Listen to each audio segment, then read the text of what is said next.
Thank you so much again for coming this afternoon and joining in this ice-breaking community dialogue that I'm trying to. I have just made up the term because what I have been thinking lately that.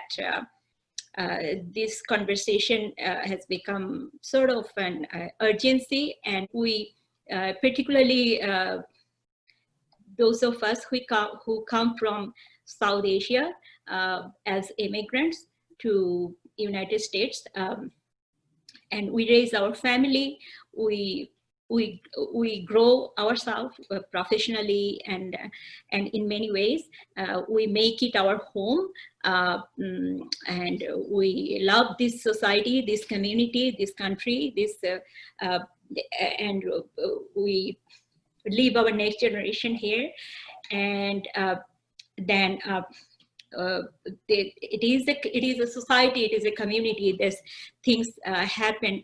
I'm just it has been sort of my own curiosity, or you could call it like sort of an intellectual quest, that how others are thinking in my community about the recent social movement, quote unquote social movement, that we have observed, and in having that as a context, I would like to sort of view it from sort of a larger viewpoint, is kind of to do some self-reflection, like about who we are, like our own racial identity. I'm talking about racial identity because the recent social movement, again, the quote-unquote social movement, has happened and is still happening in the context of the race. And in the context of the race, I am meeting all of you because we are considered under a certain race. And it is really a beautiful thing that those of us who have met here tonight, we share some historical bond from the countries we migrated from. So, so there are two commonalities. One is we come from same race. The way the race is defined here is here in United States. And second is that we have a historical bond from our past. So that is the purpose of having this community dialogue. And these two components make me think you all as part of my community. Although we live in all different states, in different parts of this country. So that is sort of my own sort of a briefing about how I've been thinking. And one third component that today I had in my mind is that I wanted to talk with the individuals who have sort of the commonality in terms of commonality in migration story with me. By that I mean, like, we grew up in one of those South Asian countries, and after in a mature age we came to United States, and we had experienced the socio-political history in one of the South Asian countries, and then we came to United States. How we relate or do not relate or cannot relate our past socio-political history and our present socio-political history. All these things, today I'm not expecting any kind of scholarly discussions. That's why I know all of you have, I mean, I'm so privileged having all of you. I mean, this is a panelist-based discussion, but today I am expecting to have a community discussion. We all are part of a community, and just to have a chat. And this is just a starter, and we can and anyone can take it from there. So is that okay? Please feel free to ask me any question. And the next step would be, of course, each of you would be briefly introducing yourself, and then we'll go back to. Let me ask you, Rashmi, before we introduce ourselves. Yes. Is this, you called us here, is this all in context of the Black Lives Matter movement, or is this thing bigger than that in a sense that from wider perspective, or you want to concentrate on particularly on that? That's a very good question, Dipanda. I would like to have the broader perspective with the particular focus on the Black Lives Movement. I think this movement cannot be connected with us if we do not put it in the broader perspective. So our identity-based perspective and our location in the socio-political historical space where we live, those things need to be considered to connect ourselves with one particular phenomenon, historical phenomenon. So that's how I outlined this conversation as I sent you all. That is, it is the first few questions are practically to sort of to brainstorm, to know where we locate ourselves, and have we ever thought of locating ourselves. And I know because we are all very busy in settling process, in our this laborious settling process as immigrants. So in that process, have we ever gotten any chance to do this kind of reflection, like where we locate ourselves in this new society we're living?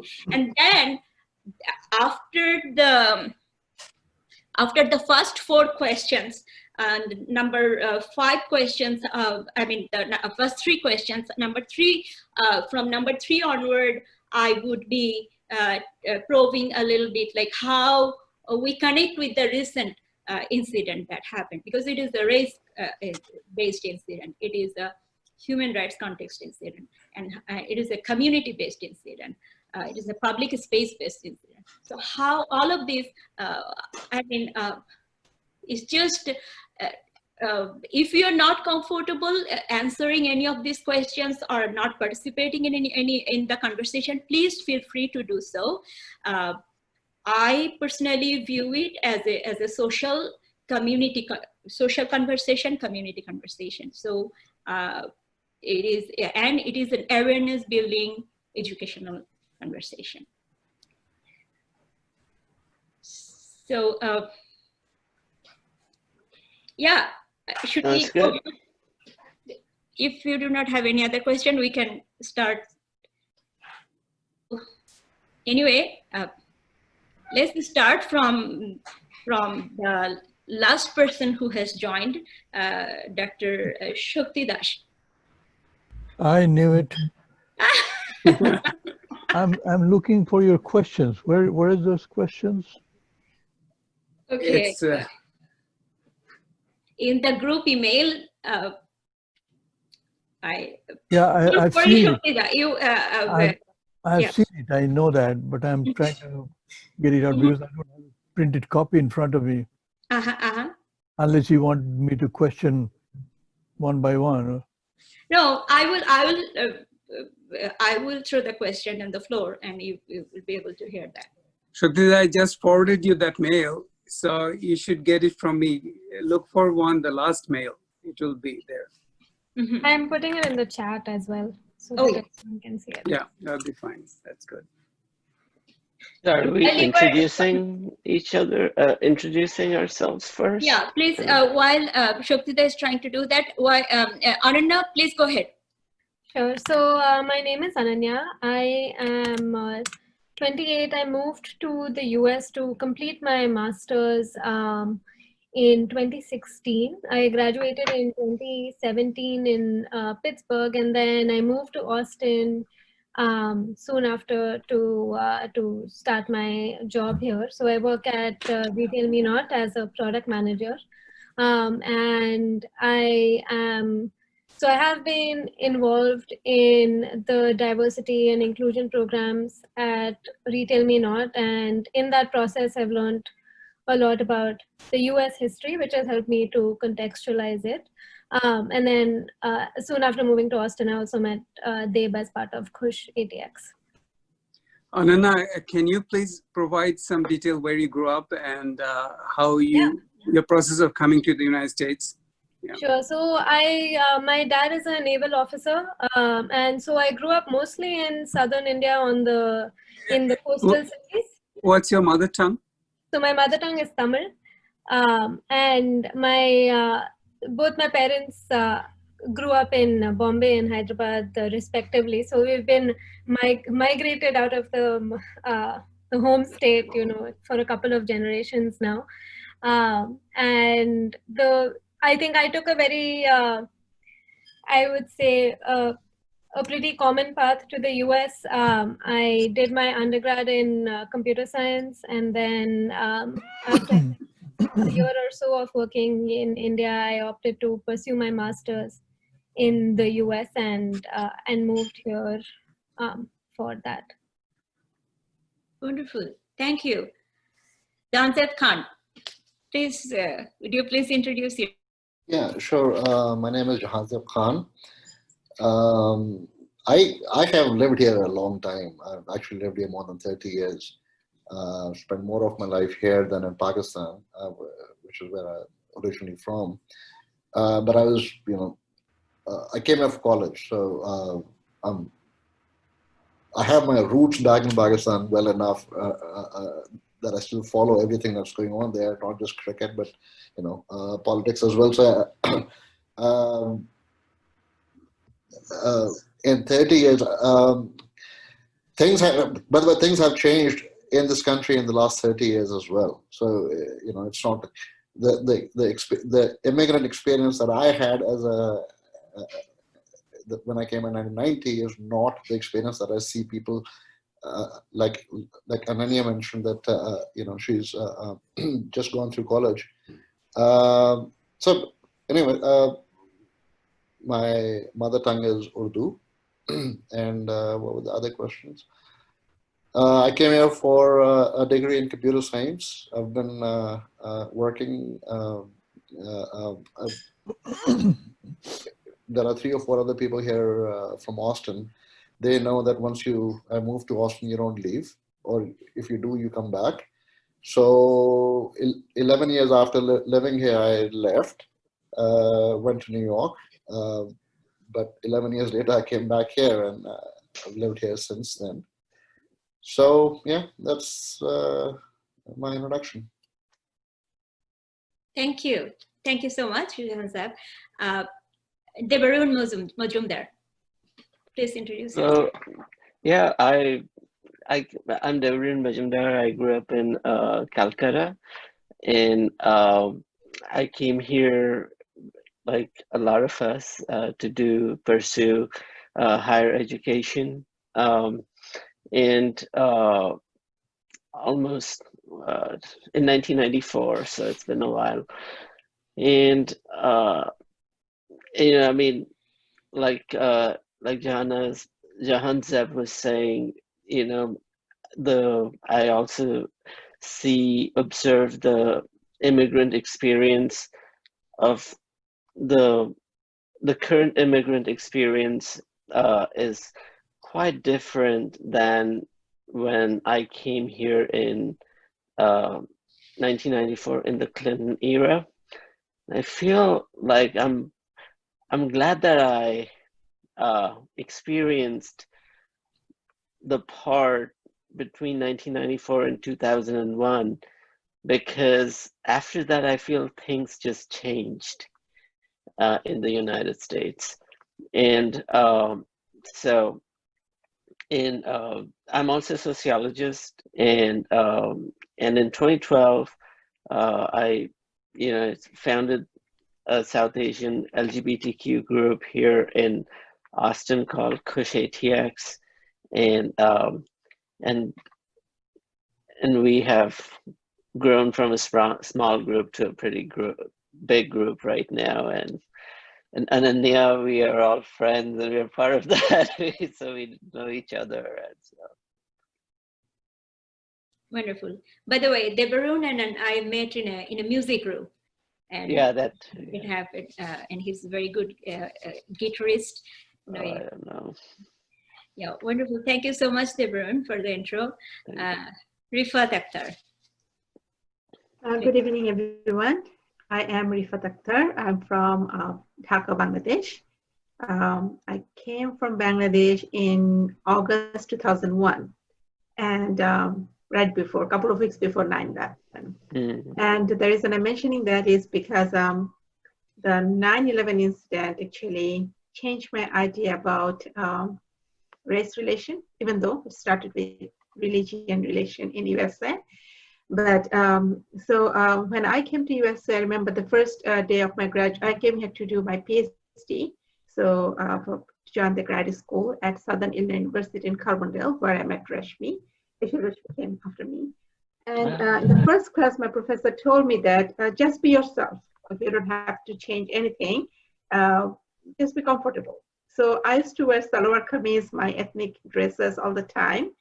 But after 9/11, I realized that that's going to be an issue. And my professor, who always supported me by wearing salwar kameez, just to show that it's just another dress, okay, not just an identity. But however, at one point of time, she also asked me that it is safe for me if I can, if it's okay with me. So I have seen a lot over the years that how. Actually, what I've learned from that is when I was in Bangladesh, I belonged to my major dominant group, I would say. And even though I was a woman, I did not realize that I'm a minority group anyway. But after the 9/11 incident, I realized the fear of or what minority goes through as a member of minority. So that migration is like that time period has actually taught me to learn more about the life of minorities. And so yes, and currently in 2006, after completing my PhD, I joined University of Central Arkansas. So since then I'm living in Arkansas with my family. So, yeah. Thank you so much, Rifat. Ahmed Badruzzaman. Okay, I've been here a very long time. I was born in Bangladesh. At that time, it was called East Pakistan. And my family had immigrated from Assam in India, from this part of Sylhet that is now part of India. Mm-hmm. So my family were immigrants. And I grew up with the stigma that comes with immigrants. Even though my family was Muslim, it was not 100% accepted because you're a refugee in a sense. So then I went through the process of education. I grew up in Pakistan partly. I went to the Air Force School in Sagoda. I have a lot of good friends. Unfortunately, some of them ended up dropping bombs in Dhaka when they were fighting us in the 1971 war. So that was a painful experience to know people you grew up with may kill you. And then I came to the US to do my PhD in 1973. I first came to Indiana. By the way, who was from Carbondale? Did you know Dr. Fazil Malik? He was a physicist. We both, Rifat Akhtar and I both were from Carbondale. Who is the person? Dr. F.B. Malik was a physics professor. Oh yeah, Professor, yeah, Dr. Malik, he was in physics department, yeah. Right. So I knew him when he was in Indiana. Mm. And then after I graduated, I did my PhD in engineering. I worked in many big corporations in this country. Mm-hmm. And during that process, I became very active in the diversity efforts.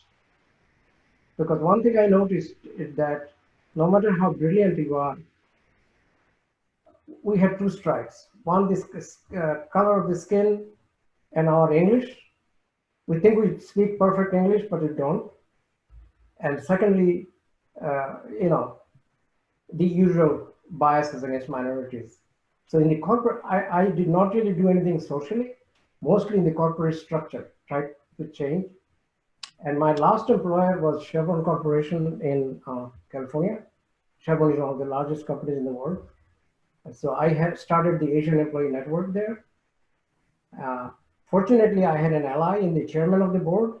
He was an Irishman who had known the history of the Irish in this country, so he was very sympathetic. And in the process, I was able to make allies of we had networks from Black employees, LGBTQ, women's, XYZs. So it is an interesting experience to make allies. If you want to push your cause, and I'll talk about it a little bit in a bit, but there are some ways to go about it. And so, and now after I left Chevron, I now teach part-time at UC Berkeley, consult. Wonderful. Thank you so much, Dr. Patrusaman. Dipen Bhattacharya, would you introduce yourself? Yeah. Yeah, sure. My name is, in English, it's Dipen Bhattacharya. In Bengali, it will be Dipen Bhattacharya. So I come from Dhaka, Bangladesh also. And so I suppose here everybody has their own story to tell, and I'm sure it's quite compelling, all of you who are here. So let me say from the very beginning that what Rashmi introduced us as coming from South Asia and heavy racial profiling there. And I kind of cringe at that, by the way, right away. Okay. At when I was put into a racial category. And I think that in a sense that somebody can be from Bangladesh or India or Pakistan or Sri Lanka. The question is that what type of commonality should I have with this person? Actually, if you ask me, I possibly would not put that as the first criteria, of course, that somebody coming from a particular place. If you have a common history, you can have some commonality right there. But to me, it's like you have your closest friend and then they say that, oh, we have our Eid celebration tomorrow. And then you have another close friend, we have our Durga Puja celebration tomorrow. And suddenly we use the word we, and we differentiate it right there. But who are these we anyway? I mean, the person who is my best friend suddenly doing this Eid stuff and I cannot participate in it. Or let's say Durga Puja stuff, I cannot participate in it. So to me, saying we, I always cringe on it. Umbra, I kind of cringe with it because to me, only we matters right now. There are, we are 8 people here. We are talking, that's it.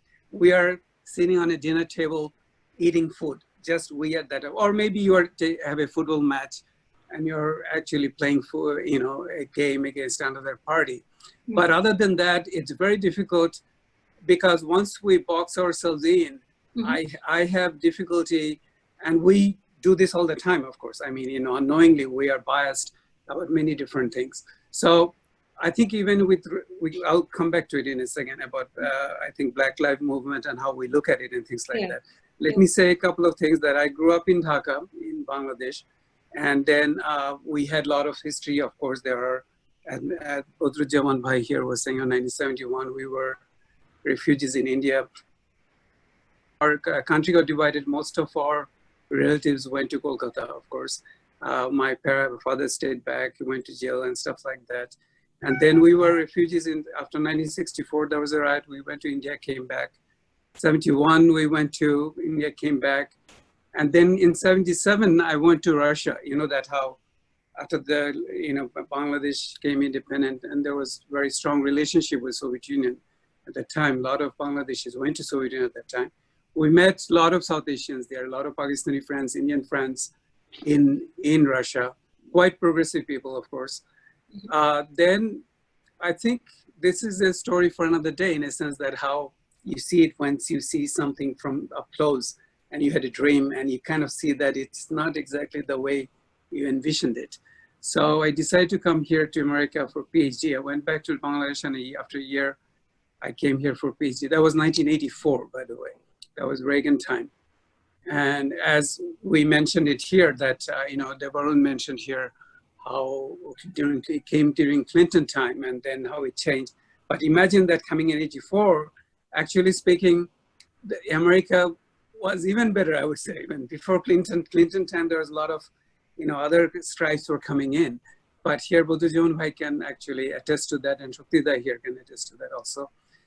And I think Zahanjab, when did you come? You came to... I came in 1990. 1990, right. So I think what I was going to say is that US is just out of Vietnam War. Russia got itself entangled in Afghanistan. And the only bad thing US was doing at that time was interfering in Central America. Actually, I say in some way. So in some sense, I would say that was a good time, actually, because US involved in a big, large-scale operation anywhere. And that was, so when I go back to 84, and after Russia, it was such freedom. It's unbelievable coming to America when they gave me the keys. This is for another day. Like, here are your keys. You can go to the dorm anytime. Nobody's going to stop you. Go to your lab. At midnight, we had a library in the department. You can check out the book as you want, just sign it. I said, wow, what trust. It's just unbelievable, So anyway, the things changed. I remember after I was in New Hampshire, and then I went after PhD. I was in astronomy, astrophysics. I was in a NASA institution in Maryland for 3 years. And Rodney King thing happened at that time in over here. Things changed. And then I came to California in Riverside. I was working as a researcher at UC Riverside for almost 15 years. I teach at a community college now for the last more than 15 years as a physics professor right now. And I have very close connection with Bangladesh.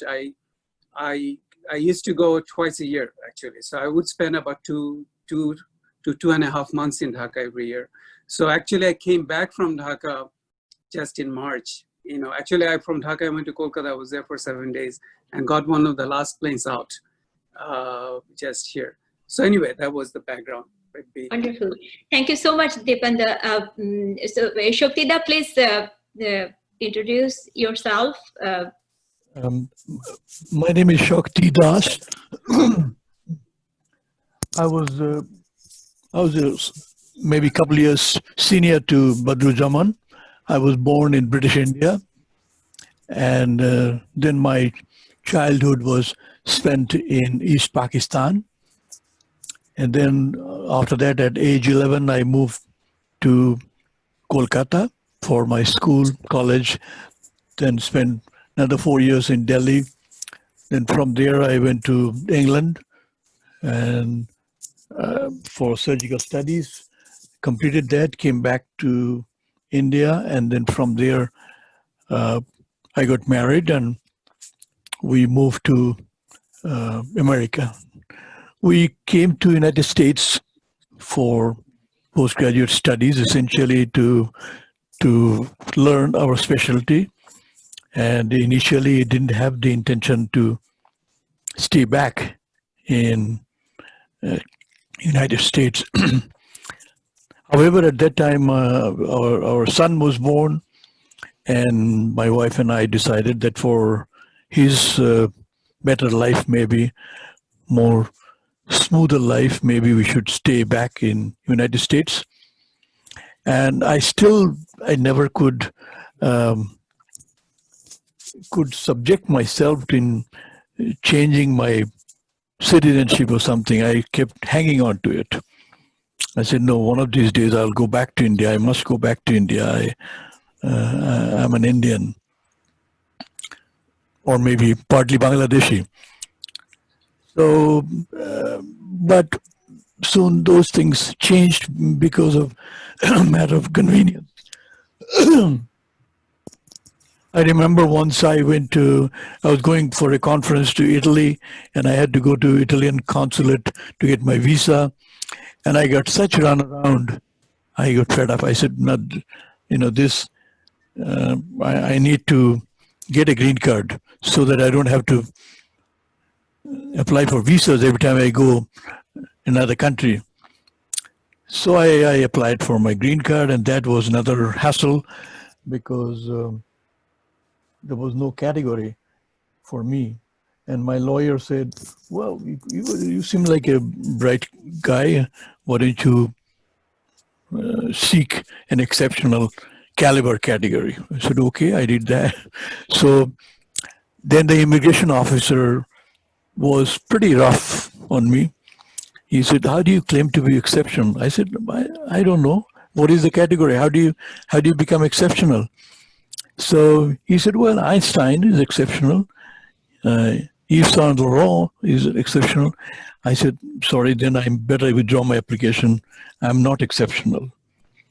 So I came back home, and luckily it was mid-'80s, I think, when Ronald Reagan created the amnesty clause, whereby about 400,000 applications were just ran through, and I was approved a green card.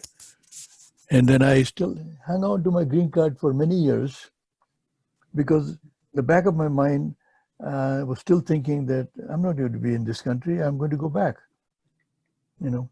So, but ultimately, things changed when my son was born, and we decided I would apply for citizenship, and that's when I got my citizenship. Now, I was very impressed by the eclectic gathering in this small group about the experience we all have had. Yeah. Lots similarity here, and some of this similarity. But to me, to my mind, I never felt that I have a single identity. My Bangladeshi friends very closely, very lovingly embrace myself as a Bangladeshi, because I was born in East Bengal, and that makes me I feel very happy. Yeah, that's me as well. Yeah, yes. But same thing happens in India. Yes. Mm-hmm. Same thing happens. So I consider myself, I don't have a particular country identity. My identity is multiple identities. I think each one of us has different identities, and we can relish that. That I'm a doctor. I love to read Tagore. I love to read Dipen Bhattacharjee. So we have different interests that makes us a complete, an eclectic personality that gives us our identity. But that basic principle in that identity remains, and that's why the Black Lives Matter does matter to me. Yeah, so we'll get back to certainly get to that discussion. And I know you all, I mean, as Shoktita has mentioned, like there's a beautiful line of life story, migration story is coming out here. And by the way, I'm a ethnographer, so migration story is one of the things that I collect. So this is an amazing a collection that I can see here, and I'm glad that I mean this is happening. And just to let you know briefly about me, I'm Reshmi Chaudhary, and I grew up in Bangladesh, Dhaka, Bangladesh. I was born in Chittagong, Bangladesh, and moved to Dhaka when I was 5 years old. And I went to undergraduate in Dhaka University, political science. And then I came to United States, Southern University, Carbondale, to do my master's in sociology, where I met Rifat there. So before coming to United States, I worked as a researcher at the Bangladesh Institute of Developmental Studies. Is one of the think tank. So that time I used to work on the socio-economic development, especially during it was in early 90s, poverty alleviation, development. Those are the emerging approach at that time. So we were I was involved in research in that field. After coming to United States, I mainly focused the first few years. I was focusing on particularly on the women's movement in Bangladesh.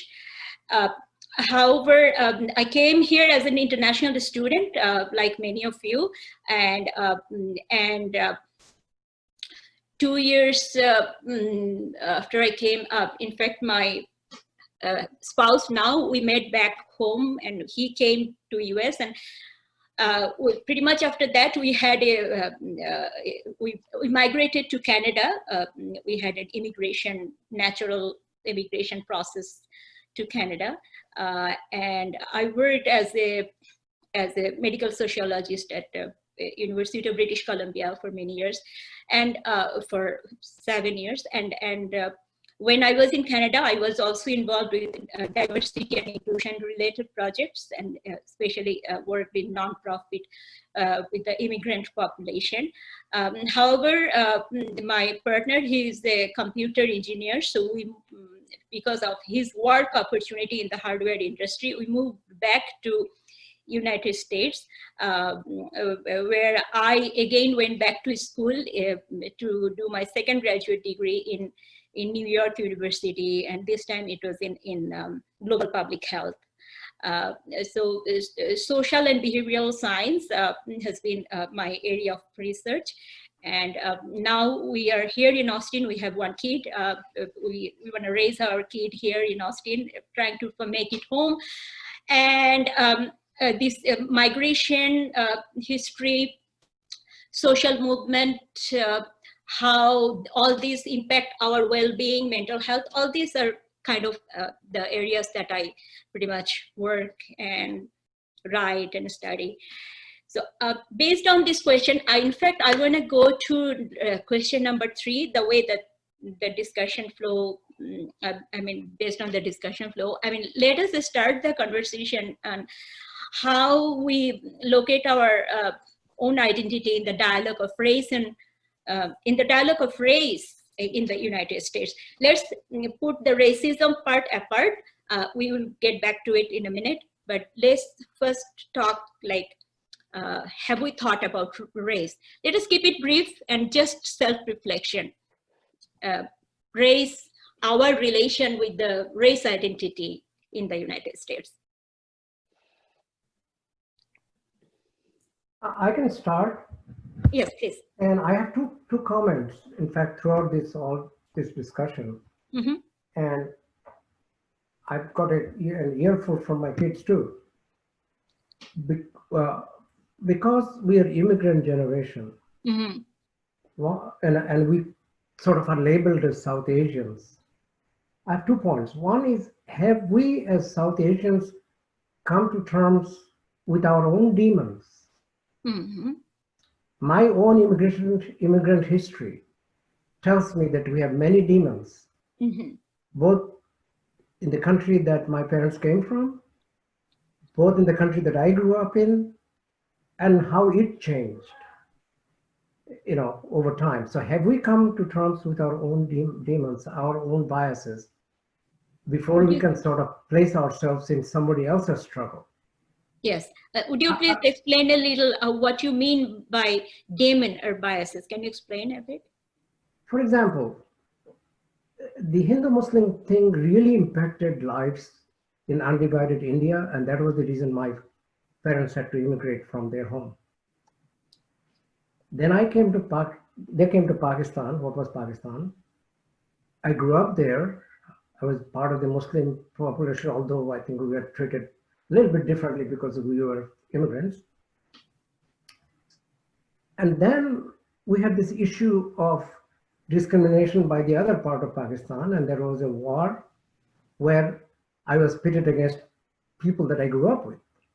It was not an easy experience and I still carry that pain. Then Bangladesh became independent. We thought we were all done.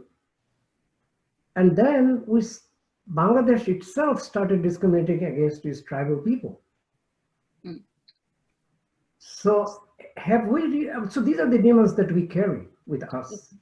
Okay. Have we reflected on them? We have very venerable characters in the Indian subcontinent. We worship them. But if we look at their role in discrimination and biases, it's not that we're going to demonize them, but the thing is, can you at least acknowledge that these great men that we consider great men, they are also at fault? You know, there are a lot, I don't want to get into the fight and argument here. There are authors who demonized Muslims. There are authors who demonized Hindus. There are people who demonize the Dalits. Have we come to terms with those stuff? Yeah. And if we have not come to terms with those terms, or at least had a conversation on that, are we ready to take on somebody else's struggle? That's the thing that I would like to explore a little bit, that the reality, the socio-political, ethnographic reality that we come from, that you just mentioned as Damon, that the biases, the social discriminations against certain religion, certain ethnicity, certain caste. So those are, that is our identity, part of our identity. And after migrating here, there are several other components added in our identity. So do we find any kind of connection in any context, understanding this whole dynamics that we, this complex life that we are living? So anyone like to jump into this discussion, please do feel free. It is in fact, we are getting in the right direction, in the main topic of this conversation that Buddhuzaman Bhai have just I think one thing is that obviously, like you were saying, we've all come with our own baggage. Obviously, all the experience that I had never met an Indian or a Bangladeshi till I came to Austin. My first conversation was with the Bangladeshi about what happened, was here in Austin, and I came to know what that side's experience was as well. So for one thing, this South Asian thing, right? And South Asian is not just India, Pakistan, Bangladesh, etc. Right? Within India, my God, there are so many, So, and it's been honestly very nice getting to know all these folks, all these cultures, all these and their diversity. I just want to quickly. I was working in New York, and there was in IT. And there was a new hire. So they had flown somebody from India. So he had been working there for about a week. I passed his desk and he was talking to somebody else, and he said, yeah, you know what, my manager is racist. So I stopped. I felt really bad that this guy has been here only for a week and he's facing racism. And then it also occurred to me that maybe he's so new, maybe it's not racism, maybe he just hasn't interpreted the manager's gestures or comments or the language, and he's taken it as racism. So I stopped and I said, who's your manager? And he said, I'm Tamil, my manager is Telugu. I'm looking at him like, I thought you were talking about a white guy and talking about that kind of racism, and he's talking about he's Tamil and the manager's Telugu. So I didn't even know that they had a problem with each other. But so racism comes in many different forms, and within our own society, within our own culture back home, there's ample evidence of it. So that's the that's the reality we bring to America. Yeah. So that's a very relevant context, that how micro level of experience that we're having, that we connect. But my curiosity is, and within this limited time, we certainly won't be able to find answer of all this curiosity that I have. What I just like to address today, just for the sake of limiting our conversation, again, what Zanzeb has just said, the ethnicity-based or caste-based different complex baggages that are biases and discriminations that we bring here. And then there is another socio-political space where we live. There is something else exists here. And as Dipan Bhattacharya has just mentioned in the introduction, that he cringed when I said South Asian, and I totally agree, because before coming to United States, my way of categorizations were different. As I mentioned, I used to work in poverty alleviation, because in Bangladesh, the only thing that we were focusing in social science is the class-based discrimination. We were not exploring much, at least in my own knowledge, we are not exploring much of the ethnicity-based discrimination that Badruzaman sir has mentioned, the discrimination against the Adivasi people, or the racial or the religion-based discrimination. Those were apparently not in the main focus of the social studies. Mostly it is the class-based discrimination. And then when I came to US, there is another way of studying the society. And one major way of studying the society is based on race and ethnicity, and based on, and within that context, I observed that I fall into the bracket of brown people, I fall into the bracket of South Asian, I fall into the bracket of Asian American, and since I come from Bangladesh, sometimes I fall into the bracket of Muslim American. And then there's the diversity come that I come from a Muslim majority country, but I come from another religious group from that country. So it is a complexity that starts there. So, but these are the major socio-political brackets, identity that for the sake of conversation, for the sake of understanding the society, they quite often use. So I want to throw another question here based on what we are talking. So let us channel our discussion towards the context of the space where we live and how we perceive race. Once again, I mean, we come from, we did not probably think of race. If we thought of race before, please let me know. I mean, back home, have any of you thought of race? Or yes, please go ahead.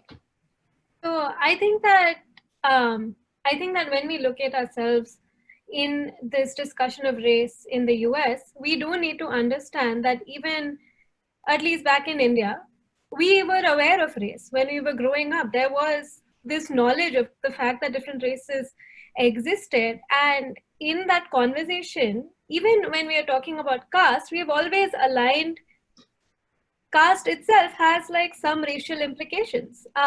One of the friends that I know was telling me that she was growing up in the US, and another Indian girl in her class used to say that her family is of Aryan background, so is originally from Germany.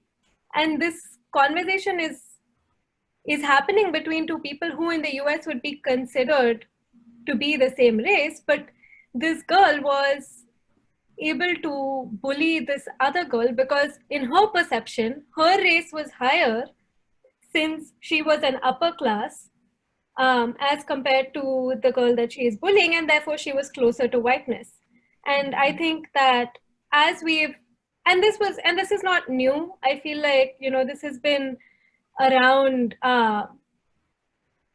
you know, since the time of colonialism. There has always been this racial stratification and these divisions where, unfortunately, people who are identified as the African race are put as the lowest strata. And so we have like all of the colorism that comes along with that. And this identification of, even within our country, identifying those, you know, I have heard from many people around me that cities are dangerous, and that being close to the Black population in a city is perceived to be dangerous by many Desis. You find a lot of Desis will settle in the suburbs and settle in good school district, which is just code for being more white and having more of an Asian population, which is considered safer. So I feel like, you know, we can't separate ourselves from this conversation of race, because there are different biases that we ourselves face as being first generation immigrants. English is not our first language, so we are discriminated against in that sense, but we also have the ability to discriminate based on the biases that we carry within ourselves, as so many have mentioned.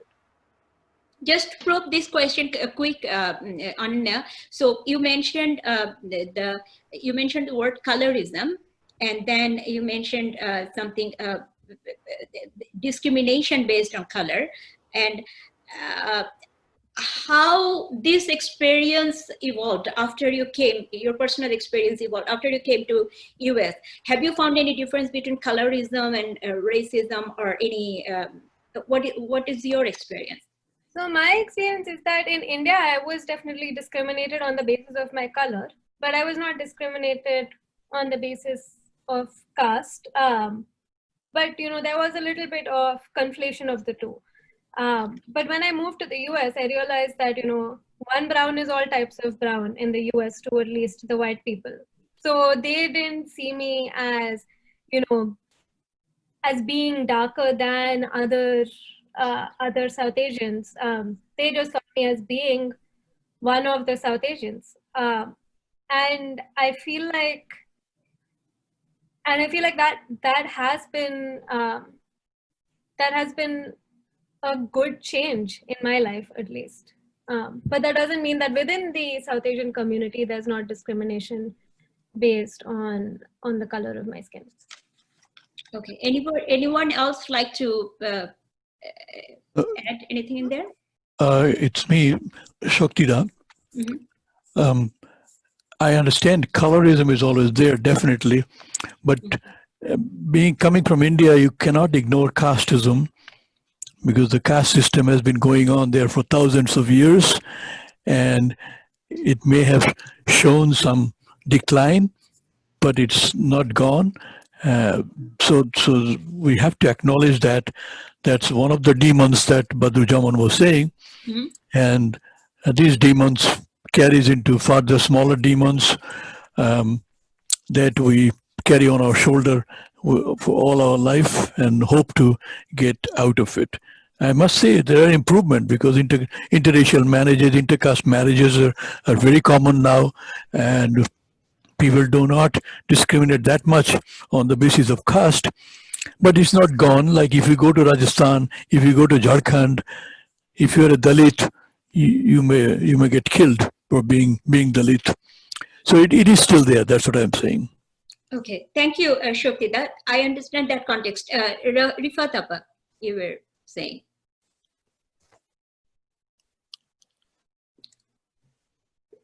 Rifat Akhtar.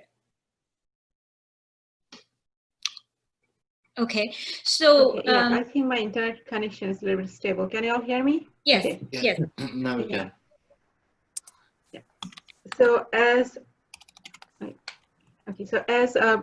Rashmi, you were talking about like our identity, like we did not think about our identity much, or maybe like we did not, some of us did not think about our identity much back in our own country, because we thought that, especially me, I thought that, okay, I belong to the dominant class. I never questioned my identity. I took my identity as Muslim upper middle class women for granted.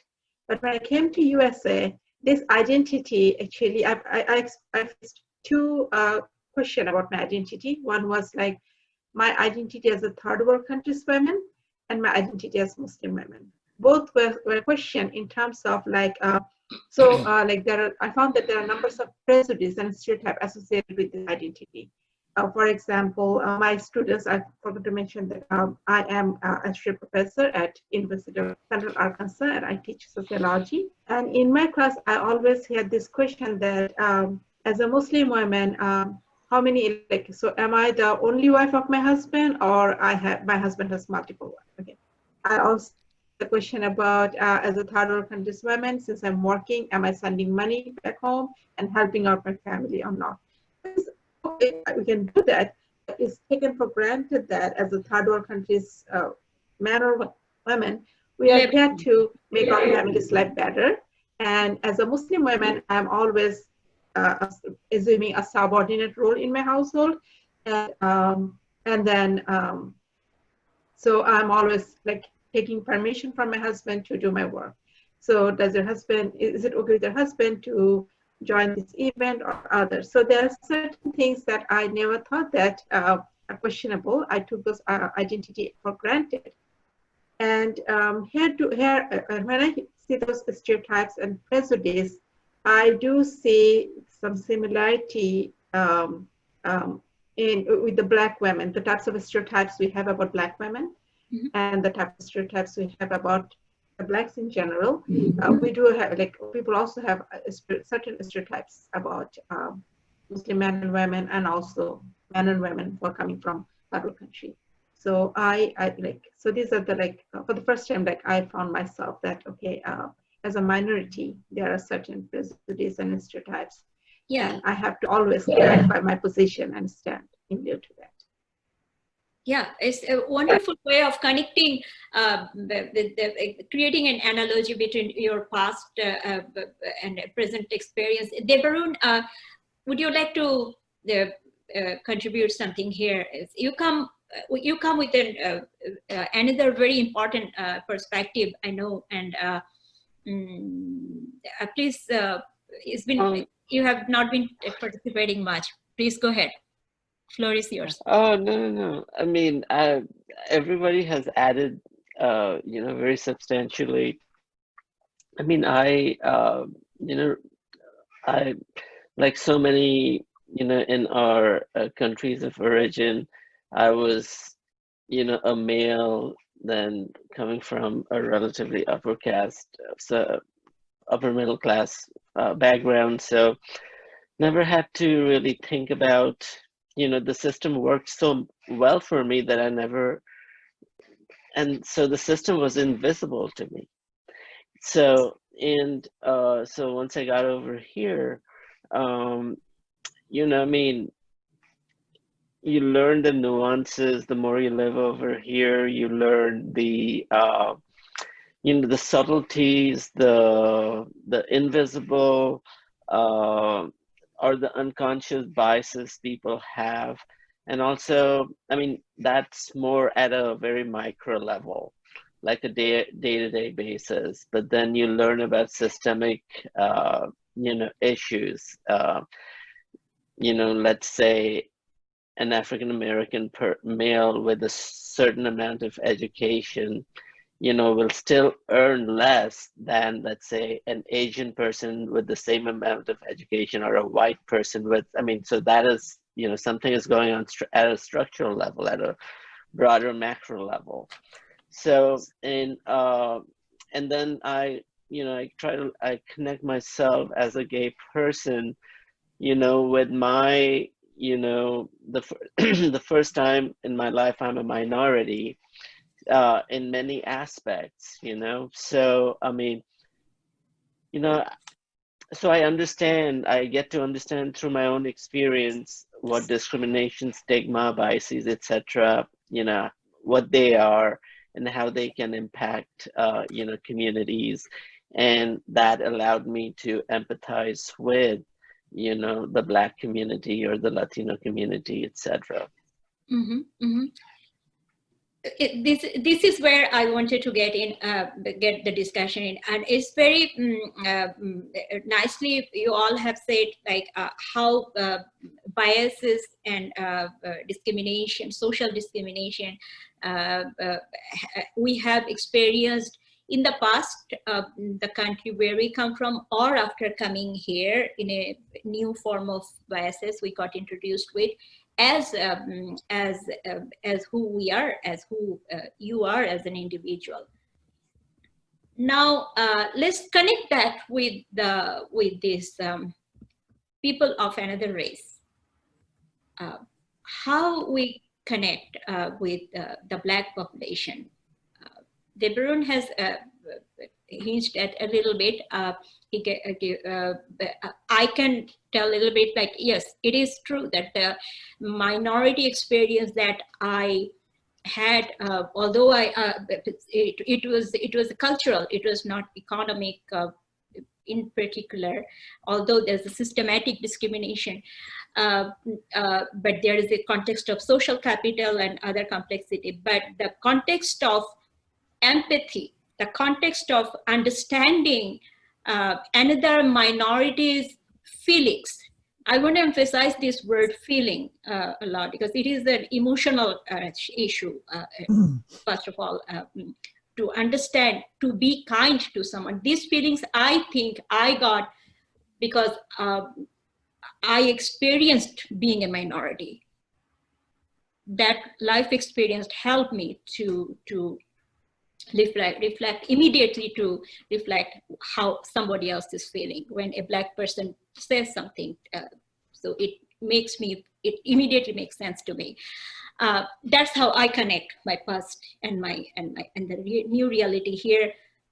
Although if I or my husband go out, although immediately probably his life would not be in danger, but yes, his life would also be in danger as quote unquote a person of color. But I can feel like how a Black person's life is in danger in every moment of their life, how a Black mother feels the insecurity of raising a Black son.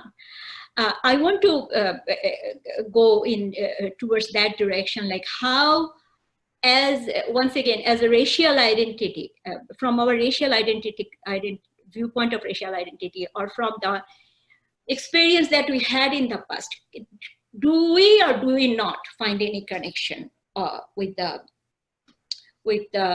current socio-political context with a special focus on the Black lives here in the United States? I jump in here. I think it's a very risky path to take. Mm-hmm. We are talking about minority issues. Mm-hmm. The issues with the Blacks is a lot more being minorities. Mm-hmm. It is a lot more. You need to understand their history. Mm. And we mostly focus on the slavery part, many of us do. What happened after the slavery was abolished? Mm-hmm. The laws that are passed to discriminate against them. I mean, it's a whole history, and I have a list here. Somebody, they're now calling for reparation and says 250 years of history, 90 years of Jim Crow, 60 years of separate but equal, and 35 years of racist housing policy. Mm-hmm. It's a lot more than being a minority. Mm-hmm. You're talking about oppressing and destroying a community. Mm-hmm.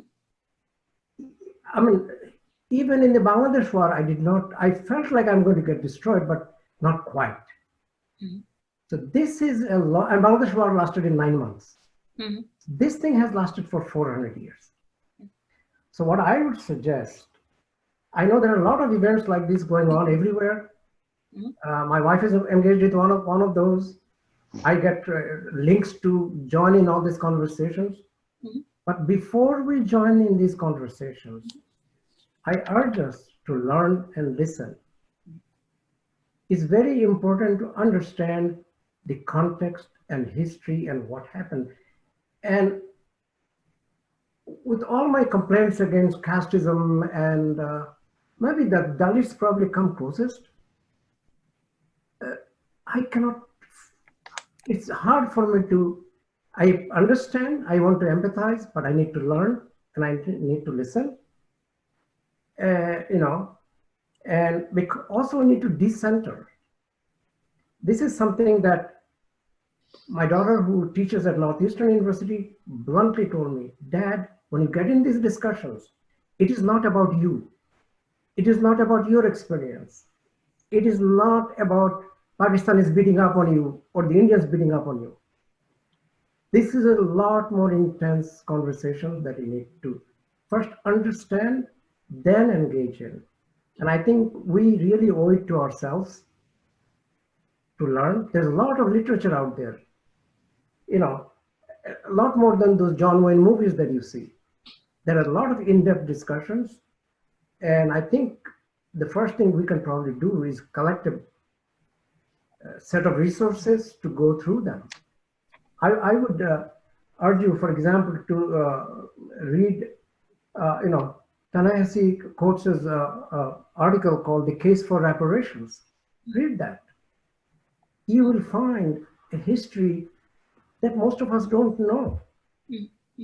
So for us to become allies, we need to understand, learn and understand what the pain the Black community has gone through.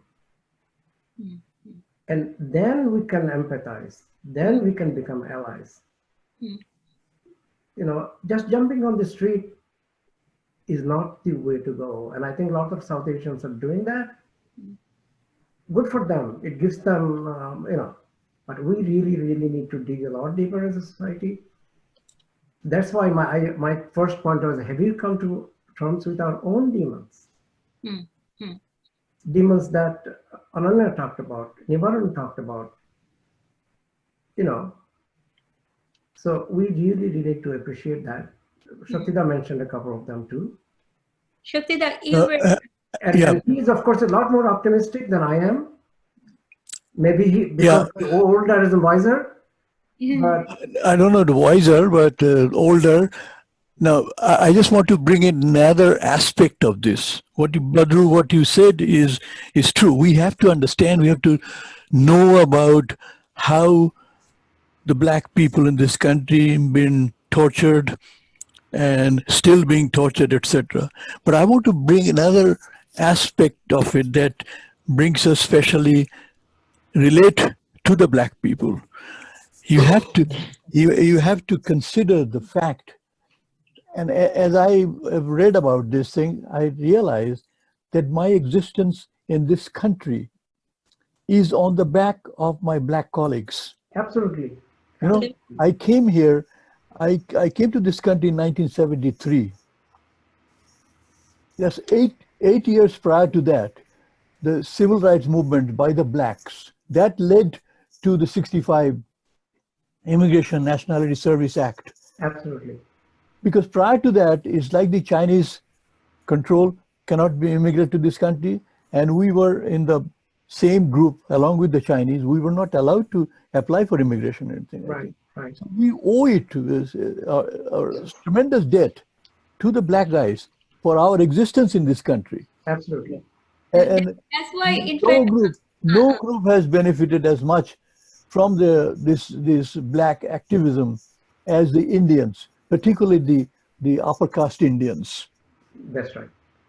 You know. That's right. So we owe it to them. That we have to remember that it's not enough to feel bad about the Jim Crow, feel bad about the lynching. Those are bad. It's unquestionable. But there's another side to it. That they are the one for which I exist in this country. Yeah, absolutely. I think what I was saying is that a lot of times we just get on the internet and we read a couple of things, hold a seminar and a webinar, and we think we're knowledge. We need to get off from that. That is why I keep urging, do I understand? Have I gotten my anti-Hindu bias that I grew up with out of my system?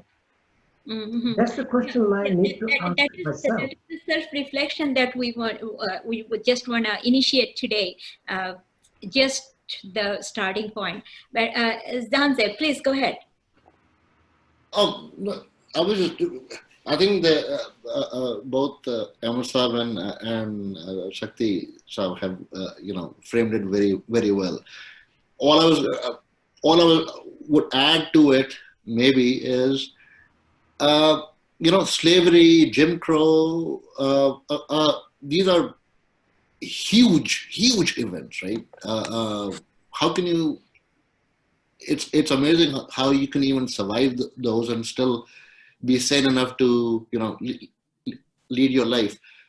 I think the real scars, however, come from smaller day-to-day events on a repeated basis, daily basis, that the Black community faces, just in how anybody reacts to them. Police, obviously, I've seen it. I've seen how different the cop would. I've seen Desis act very differently with African Americans. Yes. For them to face this day in, day out is not a very good feeling. And I'm sure that plays a huge role. Something like slavery 200 years back, maybe they could get past that. But the scars of daily, different behavior. I don't know if we can ever relate with that. In their own country, this is their own country. This is their own country, right? Mm-hmm. Yeah. Dipenda, would you like to contribute in this discussion here? Well, I think I have a slightly different take on it, is because to me, America is a big experiment. Actually, no matter what you say and do, no other country has this experience. Yep. And we are all here because of that experiment. So I would first say that don't take this for granted. The fact that you are here, your fate brought you here. There is a reason for it.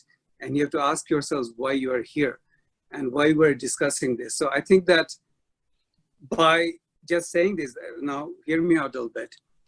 We talked about, and Ananya already talked about that, how school district was important. It's not about the white school district. Let me put it this way. Number one, I don't have any children. Second thing is that I don't have to worry about school districts because, in the end, you are the first generation immigrant. Why did you come here? You came here either if you are in a particular subject to kind of say that I want to look at it more and see there are universities which are good and things like that. Or maybe there are opportunities here that you wanted to get hold of. There's a whole bunch of people who are trying to escape discrimination and basically, murder and killing from their countries. You can think of the whole thing, Uyghurs in China, Rohingyas in Burma, okay? And kind of Christians from Nigeria. You can go to whole slew of people who come here and their first order of the day is to get their life going, okay? I go to Iowa with my wife all the time. That meat packing plants are full with people from Burma, Bosnia, Congo.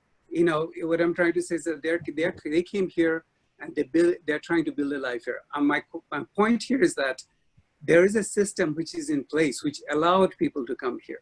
They are not going to India. They are not going to Bangladesh or Pakistan. So that has to be understood first. This is number one.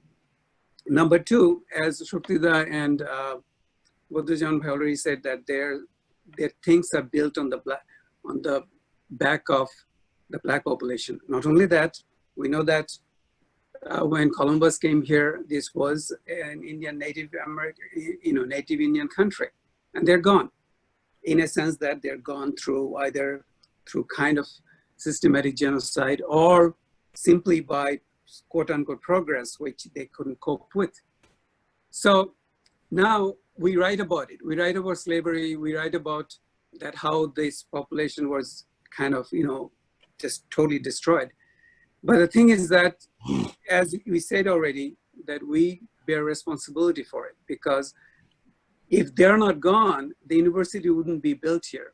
And that's why we are here, and we actually went through that. So basically, you actually carry responsibility for everything that has happened before.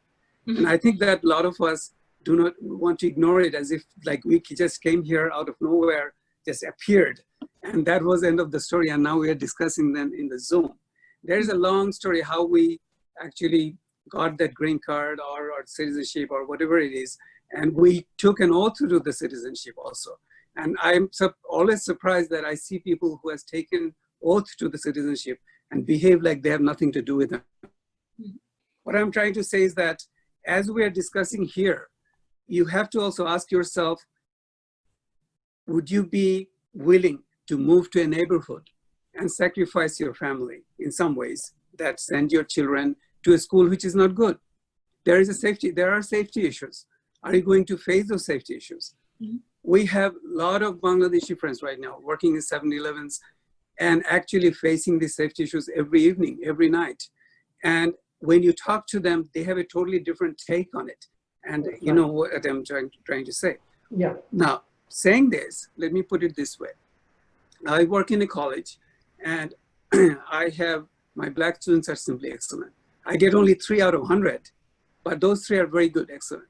Our department chair is a woman of color, is a black person, and wonderful person.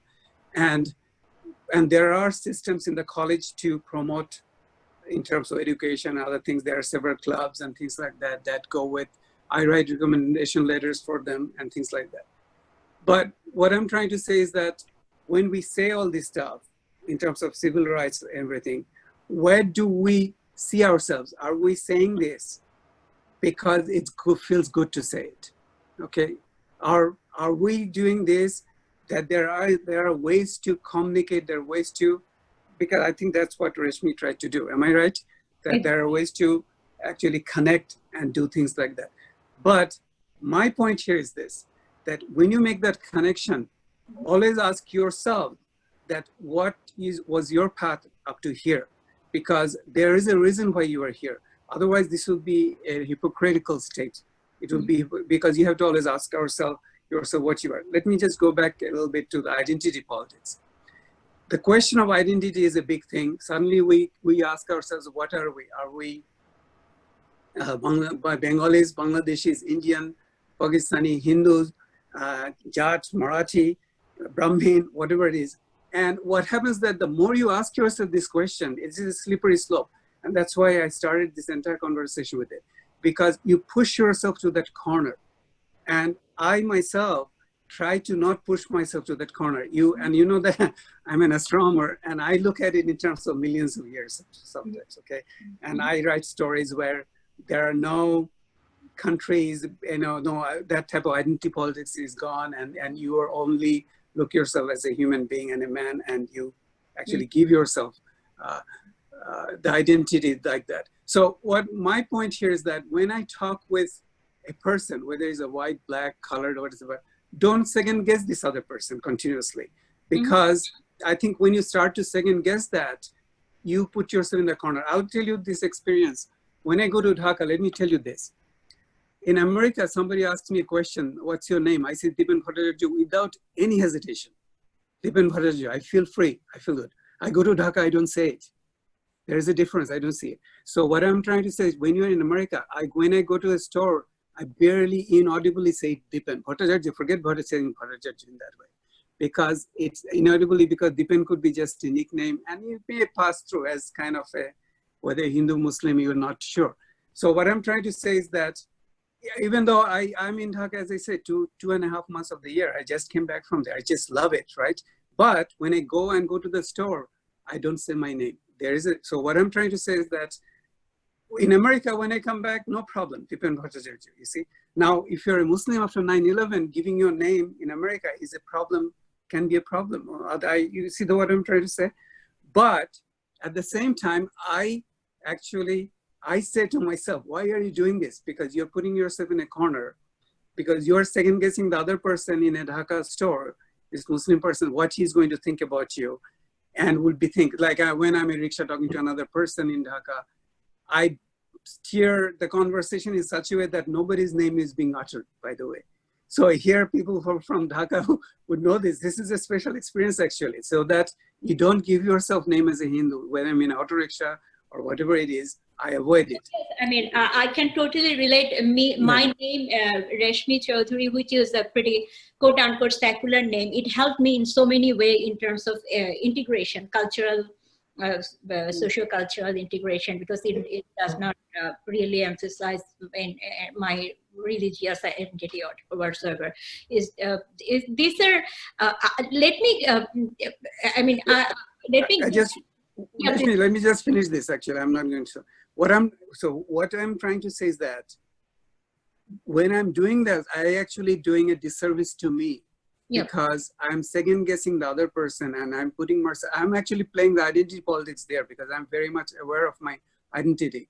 And what I'm going to say is that when we're discussing the Black population and we're discussing the Native American population, I think that, as Badrujaman Bhai actually correctly said here, that he brought out the history, to know the history, and he mentioned quotes.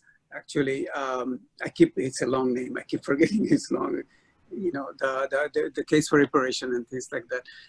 So what I'm trying to say is that knowing that history and writing about that history is more important. For example, I'm very much interested in Native American culture. I go around Southwest United States and go to all the Native American ruins, and I try to write about it as much as possible. My point of what I'm trying to say is that maybe, Reshmi, today you can tell us that what are the ways you can actually have that connection that you wanted to do. Yes. Right. So what I hear from the last three people who talked, Badrujaman sir and Shoktida and Deepanda, there are three things that, and before that I talked about feelings. I find it is important because, you know, I mean, there's a discussion happened a few weeks back, just after the George Floyd incident, and there's a group of South Asian moms, which used to be a pretty culture-based non-profit. They came together and they had a formal discussion, and one of them said, you know, I mean, this person, before his death, he was calling his mom, and he was looking for his mom. So we mothers cannot stay quiet. So it is purely a feelings of motherhood. I mean, in addition to all the discussion that they had, this one thing that strike me hard. I mean, it is something that Shoktita has said, and is that we owe to this race for very practical reason. And Badrujaman Bhai said, like, the listening to them, just respectfully listening to the 400 years of history and learning about the history, and through all these things and also Deepanda, you said that the oath that we take, let us take it seriously. All that, what I hear, that there is an urge for accountability.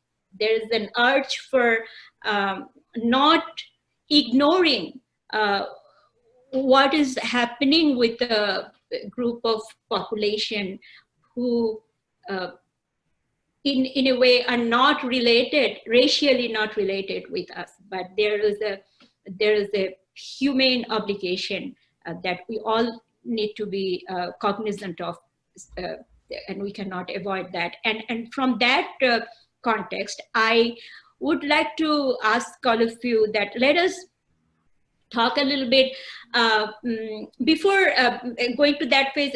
I want to touch a little bit, as I mentioned in the beginning, that we want to go a little bit beyond the Black Lives Movement. I want to talk about a bit about the progressive social movements in general in the US. And Debarun, if you could contribute that, like how I think Ananna wanted to say something. Yes, please. Yeah, I need to log off at 9 p.m. So I just want to say my final thoughts on this. I just want to say that I really appreciated what everyone before has said, and especially what Emitsa was saying about decentering ourselves in this narrative when we are focusing primarily on Black Lives Matter, but also as part of that, having the conversations within our community, like the SAM group did, and forcing the difficult conversations that allow us to tackle our own demons as it comes to this. Because as you've said, a lot of us who have immigrated here, especially in the past couple of decades, are upper caste and are privileged in some way back in our home countries, which is how we were able to afford the luxury of coming to the US and starting lives here. So in that context, a lot of people, I feel, from our community are not aware of the history and hold on to the same prejudices that we have held on to, back at home as we are growing up, and felt no need to discard them. So when we start these conversations within our community, we can really cause change. And I feel like a lot of the people that I know, personally speaking, in my own family, just feel no need to even engage very heavily with American politics. And when we do engage in politics, it is only insofar as we can find some benefit for ourselves. So I think that this question of being empathetic and understanding the history really comes into play, as you said, when we can, one, understand what the history is, and to be able to realize where we fall short and where we can even understand our own history, and how we can learn from that and grow, both in the context of the Indian progressive movement as well as the American one. Thank you. Debarun, you want to contribute something here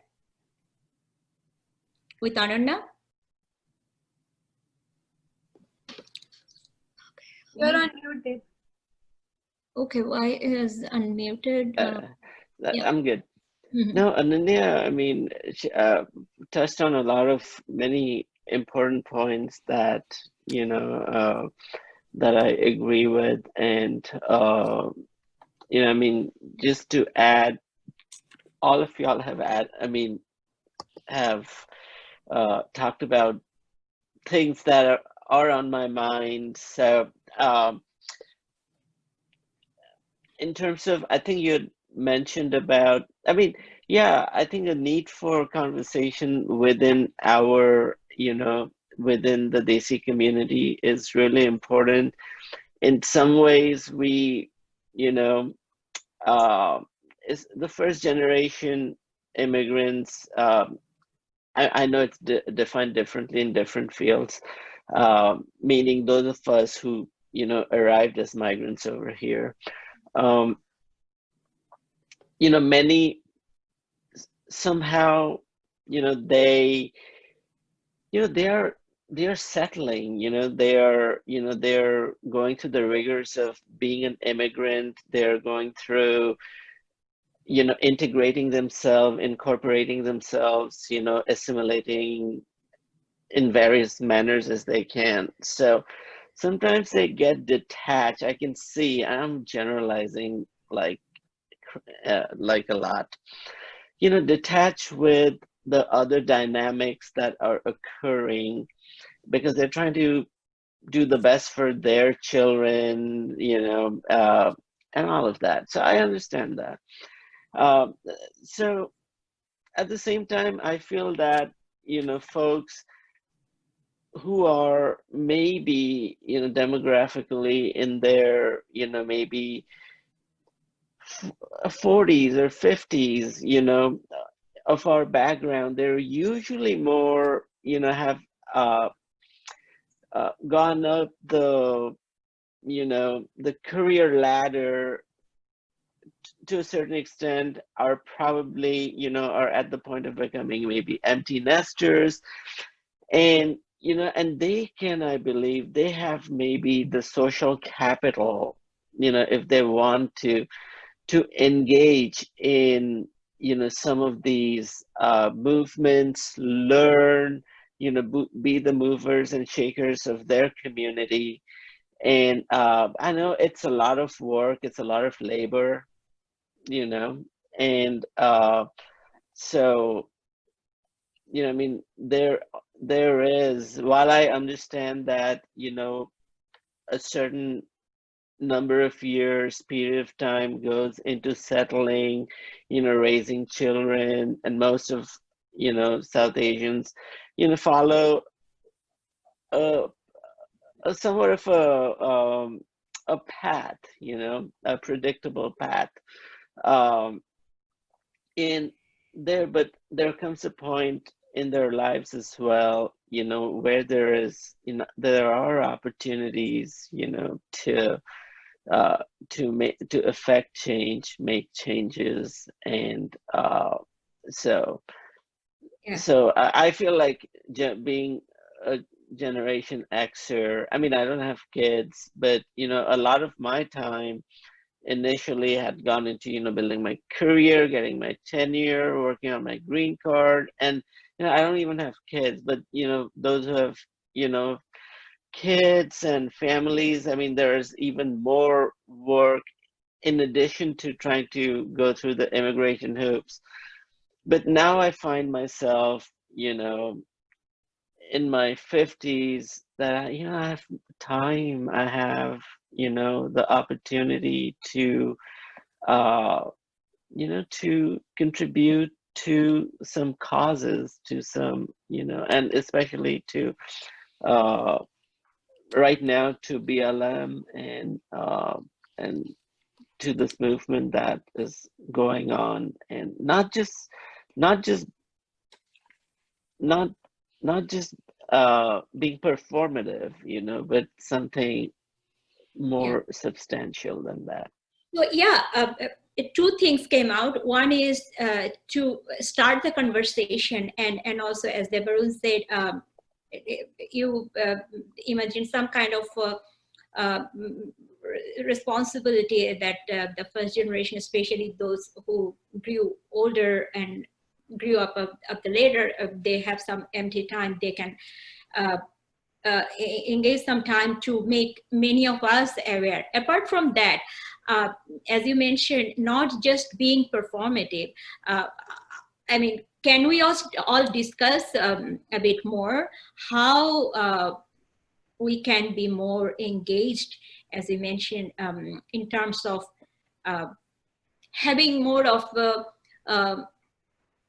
you know, I consider understanding the socio-political history of the Black community is part of, for me, thinking of a more humane society, having a better society where that would be good for all of us. So how to build a better society, how we can go beyond this conversation and beyond only performative in terms of, I think it's a very important time for us to talk about that. Yes, please go ahead. Yeah, I don't want to take too much space, but like, you know, what can we do? Our group, Kush ATX, you know, we had the same thing, you know, we confronted the same question. What can we do right now? So, I mean, so June is Pride Month, so we felt that, you know, let's, instead of celebrating Pride every weekend, let's try to do something, even if it is small, you know, that will show solidarity with the Black community. So, I mean, just baby steps, but you know, they can build up with time, and we learn with time. So the first weekend in June, we just got together and donated to the George Floyd Memorial Fund. the next weekend we did, we signed petitions for justice for Breonna Taylor, and there is another group that's that had an open letter, to the Minneapolis community, and it was signed by a lot of South Asians for Asians and South Asian organizations around the country who support the movement. Then last week we did a screen of a film, and it was Selma, just to get some background, of the civil rights movement. And then this week actually, I had some of these things going on, so I was not able to, but they are watching. And has partnered with this conversation as well. So I can see that from organizational, a grassroots level organization is working way to build a bond. Zanze, please go ahead. Rashmi, excuse me, Rashmi, I'll have to leave now. Okay. It's time. Okay. Yeah, it's wonderful seeing you. Would you like to? Thank you. Thank you. It's wonderful, wonderful talking to you all. Mm-hmm. Yeah. Yeah. Same here. I got to take off too, but I think I would second Ibaran's points. There are small things we can do. For example, there are, at least in the Bay Area, there are a lot of, in Oakland, there are a lot of Black-owned businesses. We can patronize those. We don't tend to. We usually go to the white shops or the Asian shops. Bay Area has a lot of Asian shops. How many Black shops do you go to? The other thing I would want to leave with is we are all passionate about a lot of social other issues. But I think if you're going to focus on the Black Lives Movement, let's just focus on that. Let's not conflate other. Let's be allies and decenter ourselves because it's not about us. We want it to be about us. I got an email from somebody the other day. She's a professor. She said, if a choice comes, I'm Black. I said, no, you're not. It's not an Ishbein Berliner moment here that you make a statement, okay, like Kennedy did in 1960 when he went to Berlin. It is important to decenter ourselves, and that is something that I cannot emphasize enough. In doing my diversity work at Chevron, one of the things I found, my other partners found it offensive. If I take their space, their point was, come as an ally. Do not start sharing the stage with me, because we want to see you as an ally. And I think that's an important thing. We don't seem to do that. A lot of people are just jumping up and down right now, trying to pretend that they're Black. They're not. And I'm going to be very blunt. Ananda has mentioned a little bit, like there is a conversation about colorism that has also created a lot of during this time, and this the conversation on racism has built an interesting level of awareness in colorism, and then is the time to understand the difference between colorism and racism, and a lot of the racism comes from the colorism. In fact, if you read the history of some of this stuff, you'll see that British took some of the caste ideas from India and then implemented in Africa. And the Indians in Africa, there is a reason why Idi Amin kicked them out. Because Indians in Africa were very racist. I had a South African classmate from the Indian community when I first came here. He point blank told me, we're better than those guys. He was very happy to have come to the US with a state scholarship from South African government. And he emphasized, I didn't ask him about it. He kept telling me that he's not one of those. He's not one of those. And we need to appreciate that kind of an attitude that South Asians a lot of times show. I was just going to add, please go ahead. I'm sorry, I do have also have to leave. My son is waiting for me to play chess with him. I think we need to understand and be careful what you are saying. We are almost towards the end, and please, Jahansip, go ahead. Yes, no, the long term. Look, I have a 8-year-old and a 5-year-old boy and girl. What I can do and what I really should be doing, and what we try to do, is start them off on the right path, right? Absolutely. They have African American friends. He's outside right now on his bike with one of them, keeping social distance, hopefully. But that's the best thing we can do, honestly.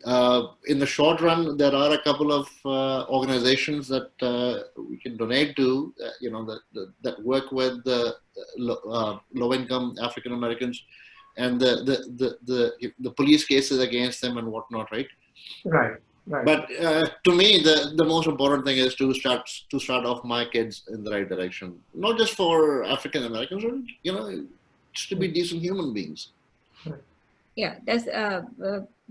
Can we wrap it up in about 2 minutes, because I got to go. Otherwise, you can. Yeah, let's wrap it up, and let's tell. I wanna ask Rifa Tapa and Deepanda also about this concluding remark that the discussion that we are having. That what do you think? What we can do in terms of moving forward beyond being performative?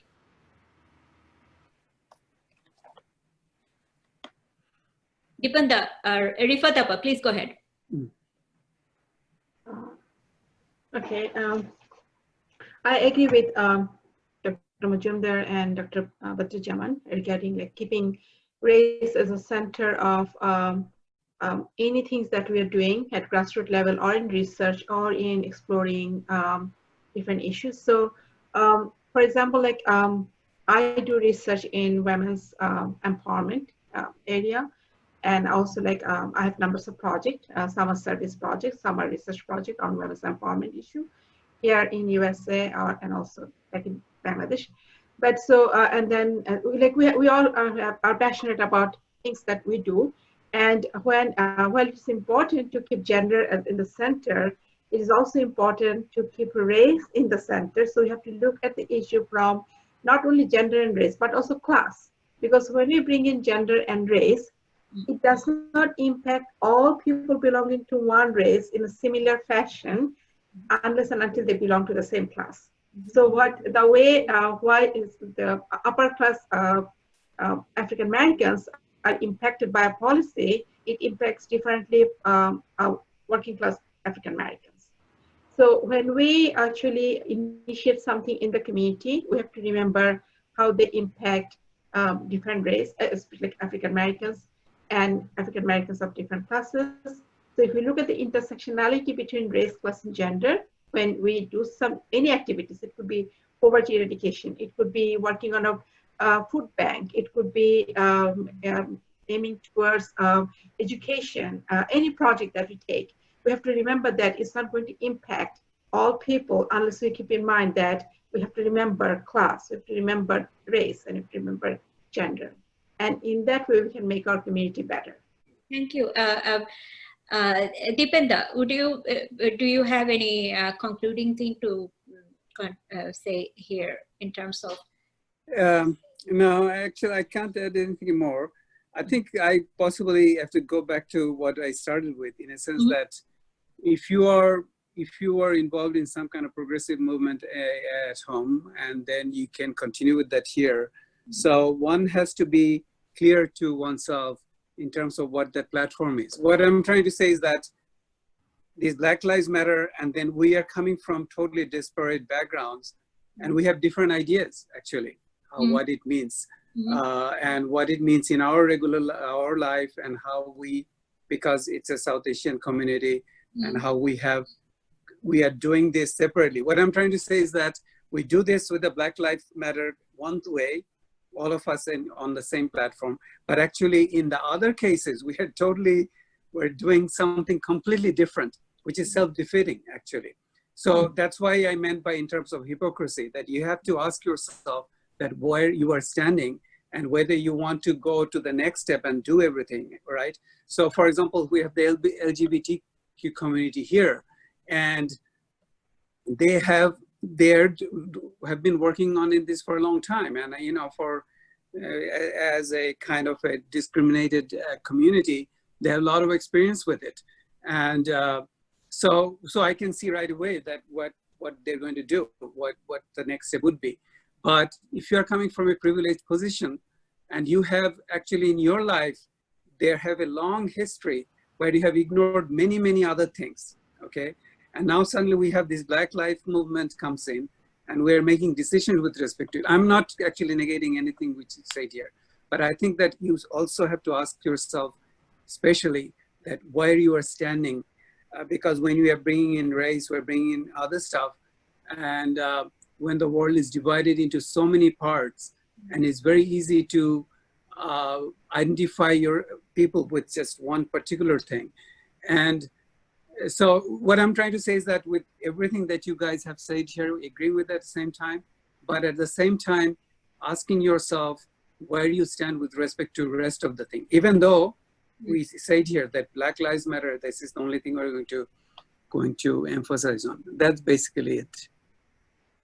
Thank you. Wonderful. Yes. Debarun, like to say anything? We are almost towards the end. Would you have anything? I'm good. Everyone just to say before Debarun, actually what Rifat actually said over here in terms of bringing this women thing, and actually that was also, I'm just saying that's the right way to doing an LGBT community or coming from women's perspective. I can see that a very clear path actually. Thank you. Sorry, go ahead. Go ahead, Deborah. Thank you. No, I'm good. I think everyone has covered everything. Oh, okay. Yeah, thank you. Yes, I do appreciate all of your participation and all of your contribution this evening. And it is just really, for me, it is really mind-blowing how much I learned today from this conversation. And in a way, I'm kind of thanking myself that this has happened, and this is an absolute honor having friends. I like to call all of you my friends, and they're from different parts of United States have joined here, and also several organizations. In fact, they are interested to disseminate this conversation towards the community. One of those is an academic entity. It's called Mid-South Sociological Association. Kush ATX, which is an LGBTQ South Asian organization here in Texas. They are glad to know that we're making this taking this initiative, and there are two Bangladeshi organization, Texas Bengali Cultural Alliance, and Federal Federation of Bengali Associations, Bangladeshi associations in the US. They are interested to, they are showing interest to take part, to know from this conversation, which I find is a positive sign. Tomorrow, I'm going to meet a group of friends who are from Bangladeshi diasporic community, and we are going to have a lively conversation. Same pattern. We'll do self-reflection, and I personally think that anything starts with self-reflection.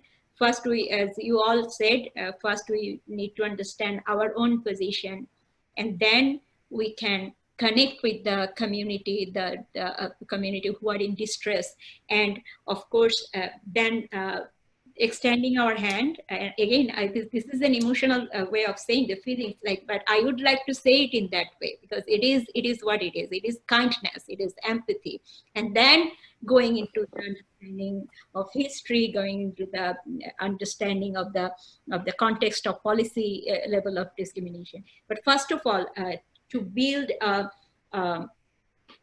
humane society for ourselves and for our next generation. Kindness is the first thing. Without that, I mean, we talked about a lot about our migration and how busy we have been. We all are as first generation. Back in our own country, the history we come from, our grandfather, my grandfather was in the prison for 15 years when he was young. So he pretty much had his youth in the prison. And I had several family members who gave their life going to the war in 1971, and they were young people. So whereas here in the US, we take the opportunity of our youth or adult life to build career for ourselves, not being, sometimes being less cognizant of what is going on around us in our backyard. So which is a huge privilege that we take for ourselves, that ignoring in a way structurally, if anything wrong happened in our backyard. So I thank you all again for coming over. Thank you, Rashmi. Thank you. Thank you. Thank you, Rashmi. Thank you, everyone. Thank you all. Thank you. See you guys. Nice meeting you. Nice meeting you all. Nice meeting Thank you. you. Bye. Take care. Bye. Bye-bye.